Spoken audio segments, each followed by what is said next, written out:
ओम शांति। 30 जनवरी 2025 के ईश्वरीय महावाक्य। पहले सुनते हैं मुरली के मुख्य पॉइंट्स। बाबा ने कहा, इस पुरानी दुनिया में कोई सार नहीं है।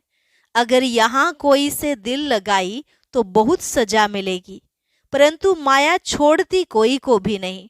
देह अभिमान में लाकर कोई न कोई भूल करा देती है।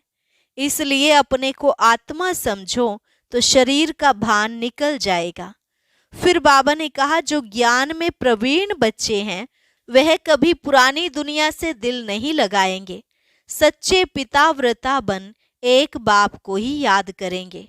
सबसे बड़ी भूल है काला मुंह करना। वह फिर दूसरों को क्या ज्ञान देंगे, उनकी कोई सुनेगा भी नहीं। इस बात में बहुत संभाल करनी पड़ती है। एक बार कोई भूल हो भी जाए तो अपना कान पकड़ लेना चाहिए कि फिर ऐसी भूल नहीं होगी। जितना हो सके अंतर्मुखी रहना है, मुख से कुछ नहीं कहना। और लास्ट में बाबा ने कहा, तुम सब आत्माएं एक शिव बाबा पर डिपेंड करते हो। अगर इंडिपेंडेंट बने तो गिर पड़ेंगे।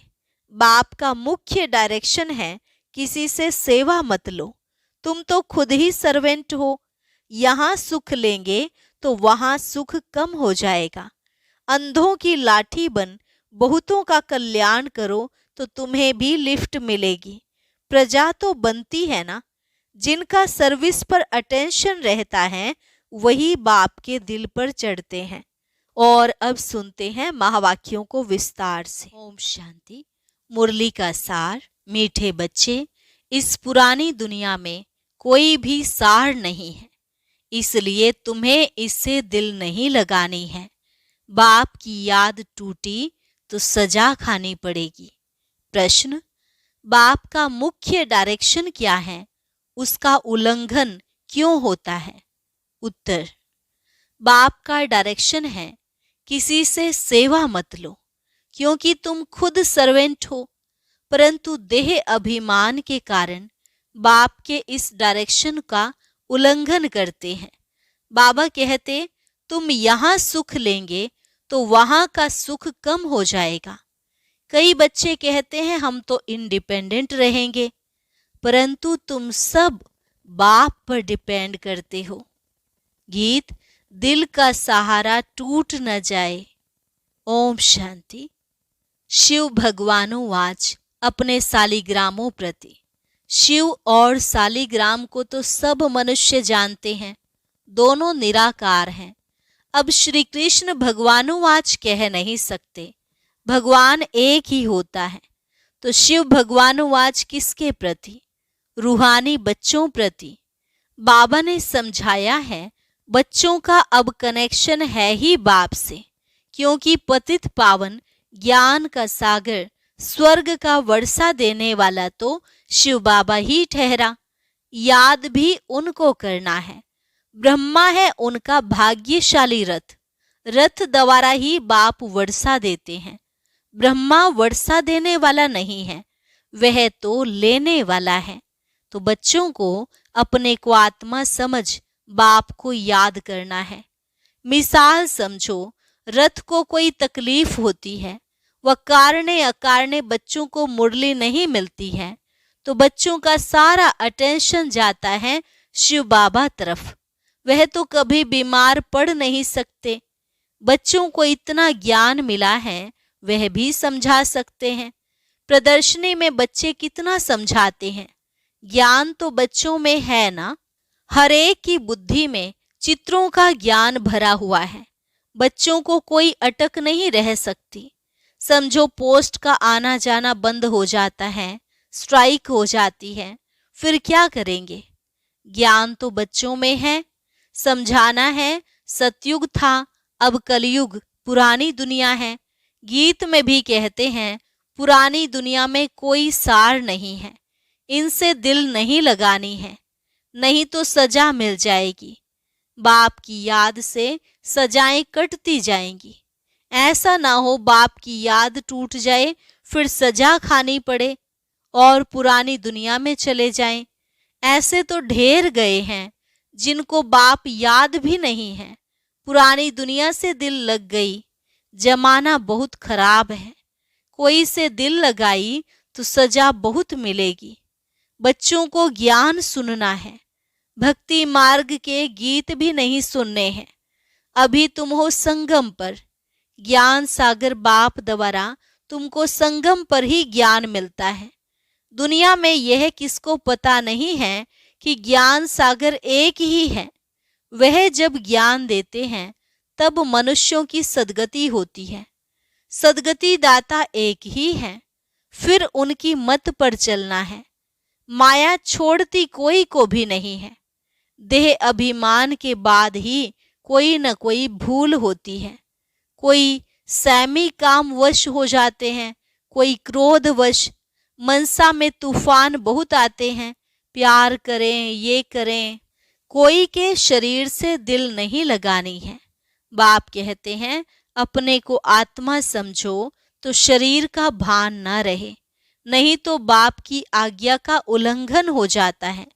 देह अहंकार से नुकसान बहुत होता है, इसलिए देह सहित सब कुछ भूल जाना है। सिर्फ बाप को और घर को याद करना है। आत्माओं को बाप समझाते हैं, शरीर से काम करते मुझे याद करो तो विकर्म भस्म हो जाएंगे। रास्ता तो बहुत सहज है, यह भी समझते हैं तुमसे भूलें होती रहती हैं, परंतु ऐसा ना हो भूलों में फंसते ही जाओ। एक बारी भूल हुई फिर वह भूल नहीं करनी चाहिए। अपना कान पकड़ना चाहिए, फिर यह भूल नहीं होगी। पुरुषार्थ करना चाहिए। अगर घड़ी घड़ी भूल होती है तो समझना चाहिए हमारा बहुत नुकसान होगा। भूल करते करते तो दुर्गति को पाया है। कितनी बड़ी सीढ़ी उतरकर क्या बने हैं। आगे तो यह ज्ञान नहीं था। अभी नंबरवार पुरुषार्थ अनुसार ज्ञान में सब प्रवीण हो गए हैं। जितना हो सके अंतर्मुखी भी रहना है, मुख से कुछ कहना नहीं है। जो ज्ञान में प्रवीण बच्चे हैं वह कभी पुरानी दुनिया से दिल नहीं लगाएंगे। उनकी बुद्धि में रहेगा हम तो रावण राज्य का विनाश करना चाहते हैं। यह शरीर भी पुराना रावण संप्रदाय का है, तो हम रावण संप्रदाय को क्यों याद करें। एक राम को याद करें। सच्चे पिता व्रता बने ना।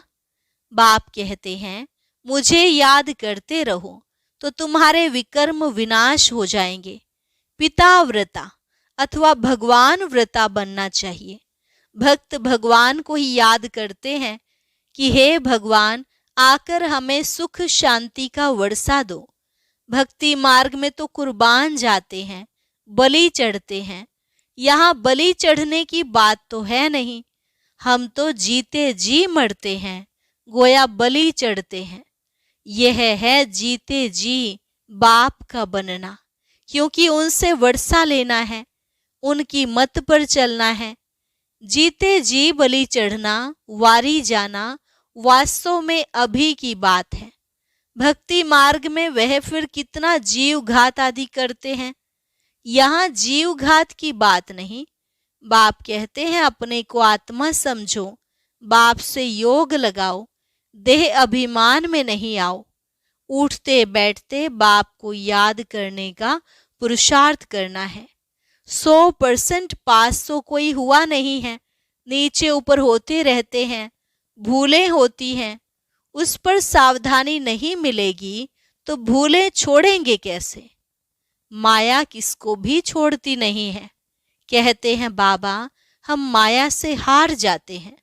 पुरुषार्थ करते भी हैं, फिर पता नहीं क्या होता है। हमसे इतनी कड़ी भूलें पता नहीं कैसे हो जाती हैं।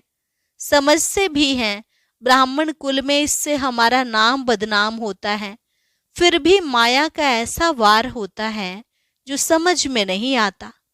देह अभिमान में आने से जैसे बेसमझ बन जाते हैं, बेसमझी के काम होते हैं तो ग्लानि भी होती, वर्षा भी कम हो जाता। ऐसे बहुत भूलें करते हैं। माया ऐसा जोर से थप्पड़ लगा देती है जो खुद तो हार खाते हैं और फिर गुस्से में आकर किसको थप्पड़ व जूता आदि मारने लग पड़ते हैं, फिर पश्चाताप भी करते हैं। बाबा कहते हैं कि अब तो बहुत मेहनत करनी पड़े, अपना भी नुकसान किया तो दूसरे का भी नुकसान किया, कितना घाटा हो गया। राहु का ग्रहण बैठ गया। अब बाप कहते हैं दे दान तो छूटे ग्रहण। राहु का ग्रहण बैठता है तो फिर वह टाइम लेता है, सीढ़ी चढ़कर फिर उतरना मुश्किल होता है। मनुष्य को शराब की आदत पड़ती है तो फिर वह छोड़ने में कितनी मुश्किलात होती हैं। सबसे बड़ी भूल है काला मुंह करना। घड़ी घड़ी शरीर याद आता है, फिर बच्चे आदि होते हैं तो उनकी ही याद बनी रहती है। वे फिर दूसरों को ज्ञान क्या देंगे, उनका कोई सुनेंगे भी नहीं। हम तो अभी सबको भूलने की कोशिश कर एक को याद करते हैं। इसमें संभाल बहुत करनी पड़ती है, माया बड़ी तीखी है। सारा दिन शिव बाबा को याद करने का ही ख्याल रहना चाहिए। अब नाटक पूरा होता है, हमको जाना है, यह शरीर भी खत्म हो जाना है। जितना बाप को याद करेंगे तो देह अभिमान टूटता जाएगा और कोई की भी याद नहीं होगी। कितनी बड़ी मंजिल है, सिवाय एक बाप के और कोई के साथ दिल नहीं लगानी है, नहीं तो जरूर वह सामने आएंगे, वैर जरूर लेंगे। बहुत ऊंची मंजिल है, कहना तो बड़ा सहज है। लाखों में कोई एक दाना निकलता है।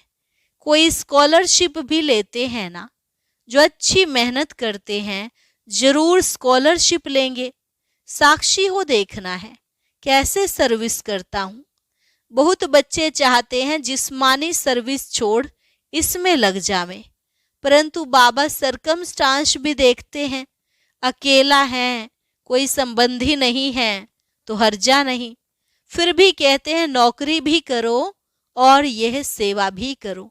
नौकरी में भी बहुतों के साथ मुलाकात होगी। तुम बच्चों को ज्ञान तो बहुत मिला हुआ है, बच्चों द्वारा भी बाप बहुत सर्विस कराते रहते हैं। कोई में प्रवेश कर सर्विस करते हैं। सर्विस तो करनी ही है, जिनके माथे मामला वो कैसे नींद करे। शिव बाबा तो है ही जागती ज्योत। बाप कहते हैं मैं तो दिन रात सर्विस करता हूँ, थकता शरीर है, फिर आत्मा भी क्या करे, शरीर काम नहीं देता है। बाप तो अथक है ना, वह है जागती ज्योत, सारी दुनिया को जगाते हैं। उनका पार्ट ही वंडरफुल है, जिसको तुम बच्चों में भी थोड़े जानते हैं। कालों का काल है बाप, उनकी आज्ञा नहीं मानेंगे तो धर्मराज से डंडा खाएंगे। बाप का मुख्य डायरेक्शन है किसी से सेवा मत लो, परंतु देह अभिमान में आकर बाप की आज्ञा का उल्लंघन करते हैं। बाबा कहते तुम खुद सर्वेंट हो, यहां सुख लेंगे तो वहां सुख कम हो जाएगा। आदत पड़ जाती है तो सर्वेंट बिगड़ रह नहीं सकते हैं। कोई कहते हैं हम तो इंडिपेंडेंट रहेंगे, परंतु बाप कहते डिपेंड रहना अच्छा है। तुम सब बाप पर डिपेंड करते हो, इंडिपेंडेंट बनने से गिर पड़ते हैं। तुम सब डिपेंड करते हो शिव बाबा पर, सारी दुनिया डिपेंड करती है। तब तो कहते हैं पतित पावन आओ, उनसे ही सुख शांति मिलती है, परंतु समझते नहीं है। यह भक्ति मार्ग का समय भी पास करना ही है। जब रात पूरी होती है तब बाप आते हैं, एक सेकंड का भी फर्क नहीं पड़ सकता। बाप कहते हैं मैं इस ड्रामा को जानने वाला हूं। ड्रामा के आदि मध्य अंत को और कोई भी नहीं जानते।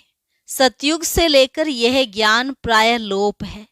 अभी तुम रचयिता और रचना के आदि मध्य अंत को जानते हो, इसको ही ज्ञान कहा जाता है। बाकी सब है भक्ति। बाप को नॉलेजफुल कहते हैं, हमको वह नॉलेज मिल रही है। बच्चों को नशा भी अच्छा होना चाहिए, परंतु यह भी समझते हैं कि राजधानी स्थापन होती है, कोई तो प्रजा में भी साधारण नौकर चाकर बनते हैं। जरा भी ज्ञान समझ में नहीं आता। वंडर है ना। ज्ञान तो बड़ा सहज है। 84 जन्मों का चक्र अब पूरा हुआ है। अब जाना है अपने घर। हम ड्रामा के मुख्य एक्टर्स हैं। सारे ड्रामा को जान गए हैं। सारे ड्रामा में हीरो हीरोइन एक्टर हम हैं। कितना सहज है। परंतु तकदीर में नहीं है तो तदबीर भी क्या करें। पढ़ाई में ऐसे होता है, कोई नापास हो जाते हैं। कितना बड़ा स्कूल है। राजधानी स्थापन होनी है। अब जितना जो पढ़ेंगे बच्चे जान सकते हैं हम क्या पद पाएंगे। ढेर के ढेर हैं। सब वारिस तो नहीं बनेंगे। पवित्र बनना बड़ा मुश्किल है। बाप कितना सहज समझाते हैं। अब नाटक पूरा होता है। बाप की याद से सतो प्रधान बन, सतो प्रधान दुनिया का मालिक बनना है। जितना हो सके याद में रहना है। परंतु तकदीर में नहीं है तो फिर बाप के बदले और को याद करते हैं। दिल लगाने से फिर रोना भी बहुत पड़ता है। बाप कहते हैं इस पुरानी दुनिया से दिल नहीं लगानी है, यह तो खत्म होनी है। यह और कोई को पता नहीं है। वह तो समझते हैं कलयुग अभी बहुत समय चलना है। घोर नींद में सोए पड़े हैं।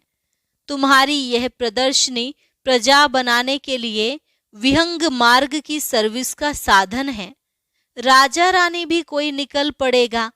बहुत हैं जो सर्विस का अच्छा शौक रखते हैं। फिर कोई गरीब, कोई साहूकार हैं। औरों को आप समान बनाते हैं। उनका भी फायदा तो मिलता है ना। अंधों की लाठी बनना है। सिर्फ यह बतलाना है कि बाप और वर्षे को याद करो। विनाश सामने खड़ा है। जब विनाश का समय नजदीक देखेंगे तब तुम्हारी बातों को सुनेंगे। तुम्हारी सर्विस भी वृद्धि को पाती जाएगी। समझेंगे बरोबर ठीक है। तुम रड़ियां तो मारते रहते हो कि विनाश होना है। तुम्हारी प्रदर्शनी, मेला, सर्विस वृद्धि को पाती रहेगी। कोशिश करनी है कोई अच्छा हॉल मिल जाए किराया देने के लिए तो हम तैयार हैं। बोलो, तुम्हारा और ही नाम बाला होगा। ऐसे बहुतों के पास हॉल पड़े होते हैं। पुरुषार्थ करने से 3 पैर पृथ्वी के मिल जाएंगे।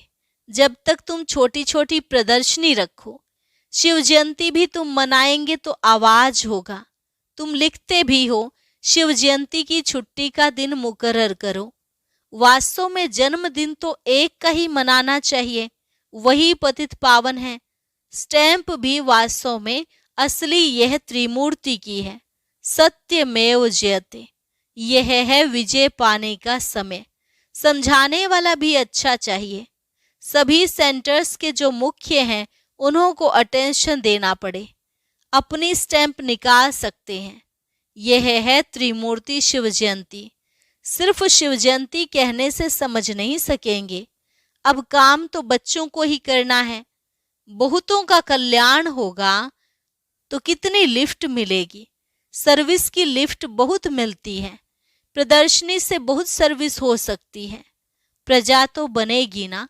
बाबा देखते हैं सर्विस पर किन बच्चों का अटेंशन रहता है। दिल पर भी वही चढ़ेंगे। अच्छा, मीठे मीठे सिकिलधे बच्चों प्रति मात पिता बाप दादा का याद प्यार और गुड मॉर्निंग। रूहानी बाप की रूहानी बच्चों को नमस्ते। रूहानी बच्चों की रूहानी बाप दादा को नमस्ते नमस्ते, गुड मॉर्निंग। धारणा के लिए मुख्य सार। पहली पॉइंट, अगर एक बार कोई भूल हुई तो उसी समय कान पकड़ना है। दोबारा वह भूल ना हो। कभी भी देह अहंकार में नहीं आना है। ज्ञान में प्रवीण बन अंतर्मुखी रहना है। दूसरी पॉइंट, सच्चा पिताव्रता बनना है। जीते जी बलि चढ़ना है। किसी से भी दिल नहीं लगानी है। बेसमझी का कोई भी काम नहीं करना है। वरदान, जुदाई को सदा काल के लिए विदाई देने वाले स्नेही स्वरूप भव। जुदाई को सदा काल के लिए विदाई देने वाले स्नेही स्वरूप भव। जो स्नेही को पसंद है वही स्नेह करने वाले को पसंद हो। यही स्नेह का स्वरूप है। चलना, खाना, पीना, रहना स्नेही के दिल पसंद हो। इसलिए जो भी संकल्प व कर्म करो तो पहले सोचो कि यह स्नेही बाप के दिल पसंद है। ऐसे सच्चे स्नेही बनो तो निरंतर योगी, सहज योगी बन जाएंगे। यदि स्नेही स्वरूप को समान स्वरूप में परिवर्तन कर दो तो अमर भव का वरदान मिल जाएगा और जुदाई को सदा काल के लिए विदाई मिल जाएगी। स्लोगन: स्वभाव इजी और पुरुषार्थ अटेंशन वाला बनाओ। ओम शांति। अब आज का अव्यक्त इशारा और ज्ञान मोती भी अवश्य सुने।